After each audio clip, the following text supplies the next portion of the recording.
Pencil power. Why hello there, art adventurers. In this video we're going to be drawing the male figure from front view. This is what I'm working on with my art mentor student.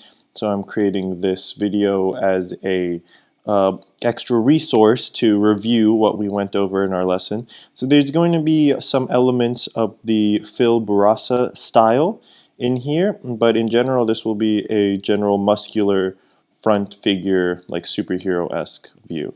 So we'll start off with this kind of, I guess, upside down trapezoid shape. So tapering it on both sides. And I like to keep the corners a little bit rounded. Next, leaving a little space here, we can add, and if you have trouble lining stuff up, you can add like a line right through the middle to kind of help keep things all lined up. We've got this, superhero underwear shape.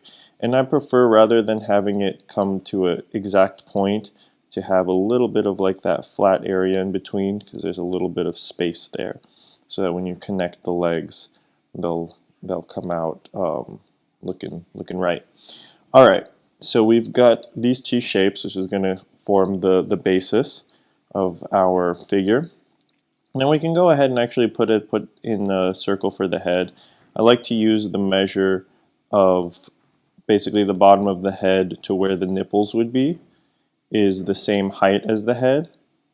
So you can kind of check that to get an idea if the head is roughly the right proportions. So now from here, I think it's we can add the connectors. So the neck can be a couple different ways. So if you have it coming more inwards like that, then this will designate a less muscular character. So the more outwards outward turning the neck is, the thicker it is, the more muscular the character will feel, the more strength it'll appear to have. So let's make this guy pretty muscular, or somewhere in the middle would be, a straight up and down line. So we'll have that. It doesn't have to go all the way to the bottom, and then kind of connecting here to the middle, we've got these two lines for the sternocleidomastoid. But instead of connecting all the way, we kind of like imply and just let the line trail off, or you can actually have it come from the bottom and trail off. But it usually doesn't look as good if you connect it all the way. So you want to choose one or the other, or a little bit of both, but make sure that they're not fully connecting. I'm getting into a little too much detail there, so actually let's move on to these large shoulders. So the shoulders can be different sizes based on how you want your character to look. I mean, you can get crazy and give him like giant shoulders. You could do smaller shoulders if he's not quite as muscular, but having this kind of size generally I think is a good for this superhero-esque proportions. From here, let's move down actually to the legs. So you can jump around and do this in any order. I think it's nice to jump around rather than necessarily just, do one arm, do the other arm, because everything will be related to each other. So jumping around a little bit makes it more likely that your proportions will relate to each other better. So kind of doing this, rounded tapering shape, and then for the calves, doing these round ovals like so, and then tapering them down towards the feet. And then we'll use the technique that I show in my foot drawing tutorial. But before we do that, let's check one more measure. At the top of the head to the bottom of the crotch is about halfway on the figure. And so since the legs, it's halfway down the figure if the legs are going straight. So since the legs are open, it might be a tiny bit less than halfway, but we want to get pretty close. So I think that's actually pretty decent. So from here, we'll use that technique to add the feet. So it's this rounded upside down triangle shape, and then you decide where you want the toes to point. And have the legs pointing a little bit out, and add this oval shape and just connect them like that. And that'll give you the basic foot in in perspective. So that's fine right there. And then we can we can position where we want the hand. So if we want the hand right here, let's say, and it should be around the bottom of the crotch section, maybe a little bit, it should be maybe like slightly below the bottom of the crotch, so somewhere like there. We can work our way backwards, so we'll add the same long oval for the forearm, and then connect that to the arm. And I actually think that's a little bit, so actually I'm going to come from the top here and connect it down there. That worked out a little bit better, because I wanted this a little shorter. The forearm tends to come up into the upper arm a little bit. See, it's overlapping there. And then here we've got the trapezius in the back, which has, so if this is the back of the person, the trapezius has its belly over here, and then it comes and connects to the back of the head. So the bump is over here on the outer edge, and then it sweeps up with an S shape. And one thing that's good to remember is that it's behind, so all of this area is going to be in front, and we're going to put the pectorals in there in a minute. But that area is in front, and so to keep in mind that this is going to overlap the trapezius from this perspective.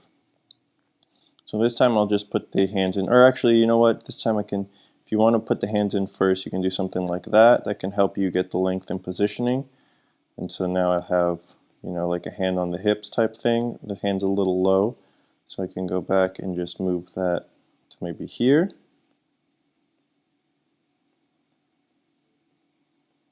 And have the hands on the hip, something like that potentially. And these just connect like that, pretty simple and straightforward. And so now we've got the basic, the basic outline. I'm seeing that I think, did I make the head a little too big? No, I think it's okay.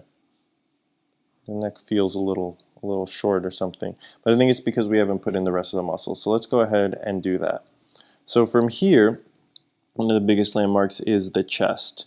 So kind of adding this very shallow U shape, and then having the chest come up to about the middle, a little less than the middle of this deltoid shape. Then you've got basically a half circle for the deltoids, something like that. And in the Phil Bourassa style, he uses a lot of straight lines. So instead of a circle, you'd make your circle have these be built from these straight lines, something like that. Cool. And then obviously there would be a line in the middle for the pectorals. You can have a little V shape down there at the bottom to also define that, but I don't think it's necessary. In fact, for certain styles, it might just kind of taper off like that. And so there's no line right in the middle. And then here you might have the collarbone kind of emphasized there a little bit. This kind of a shape. And then that's going to give us, so we're remembering that this is kind of in the foreground, this whole area. And then underneath, lower than it, we've got this shape here is going to give us, define like the rib cage area, and give us the top of the abdominals, which are going to fall into here.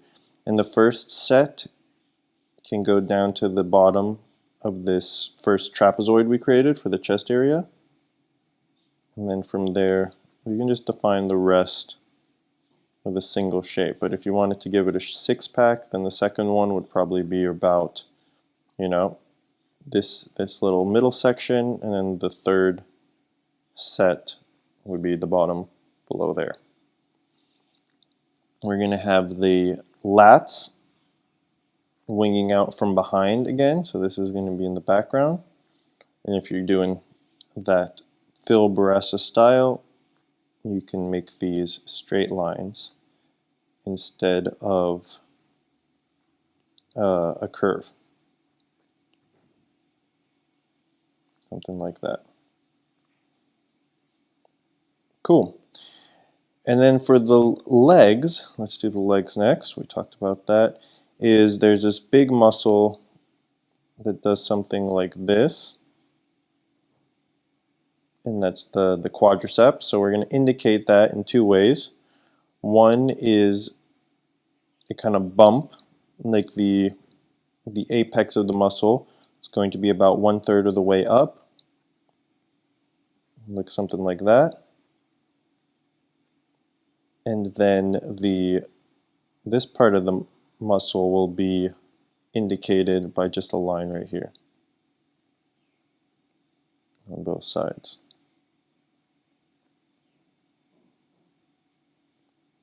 You can put a nice diamond shape to fit that kind of sharp style for both of the knees. And then the calves can have a little bit of a U shape, so if you want to keep those straighter lines, keep those sharper edges, you can do a little bit of a U shape there. And maybe do the same. I haven't looked too closely at exactly how the calves go. There's a few ways you can do that, but I'm guessing, keeping those sharp edges will do something similar and copy, kind of using that, how George Lucas said that each Star Wars was like a poem that followed the same structure. So here we've got this point about 1/3 the way up, and it kind of reflects that. So that's kind of a little bit of nice visual repetition poetry, I think, that'll help bring the figure together and look coherent. And then down here you've got the two ankles. The two ankle bones can almost look like this sort of a drumstick. So you've got the calves, the tapering bottom part of the leg, and then this little piece which the foot plugs into. You see, like that.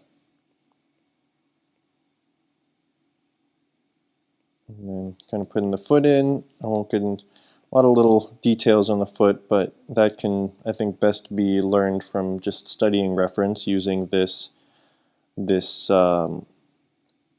framework as an outline, and then looking and seeing what other people are doing as far as like the specific little angles of the foot.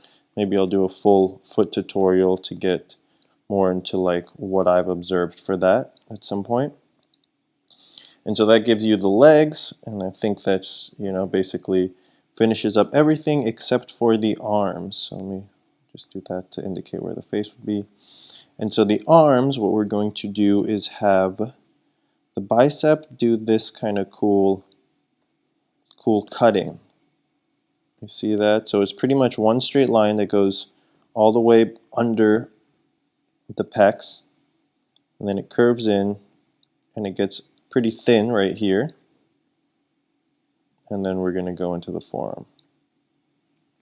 For the traps, here's coming out from behind, so this is going to be behind the shoulder, just a little shallow V shape, and it goes right into the rest of the arm, the arm.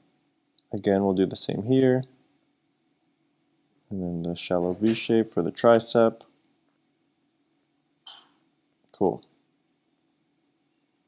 And I'll just leave this hand, but I have a little technique for a simple resting hand, and so it'll be this kind of shape. It's hard to describe, but you can just kind of copy that exact looking shape, and then add 2 spikes like that, and then 1 spike in like that. And you can kind of see how that's like a hand at rest.